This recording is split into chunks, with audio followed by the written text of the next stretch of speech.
জার্মানির অর্থনীতি বড় পরিসরে বিদেশি কর্মীদের ওপর নির্ভরশীল। বিদেশি কর্মীর সংখ্যা ইউরোপের অন্যতম শক্তিশালী দেশটিতে ক্রমশ বাড়ছে এবং আরও বিদেশি কর্মীকে আকৃষ্ট করতে নতুন আইনও অনুমোদন দিয়েছে দেশটি।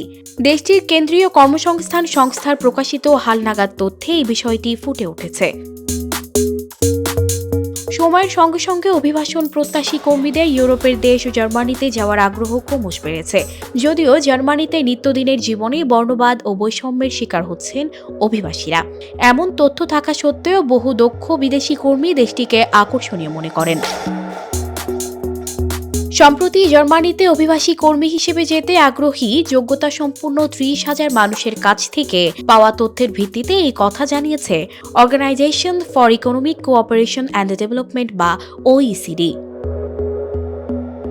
প্রতিষ্ঠানটির জরিপে অংশ নেওয়া লোকদের 92%ই বিদেশে বসবাস করেন এবং সেখান থেকে তারা জার্মানিতে যেতে চান।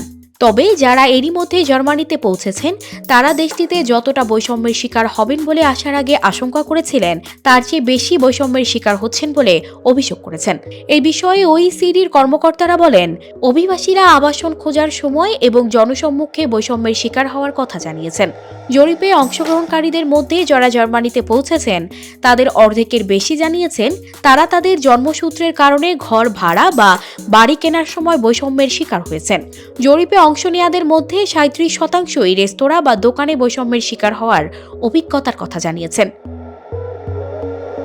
সানজিদা রহমান, প্রবাস খবর।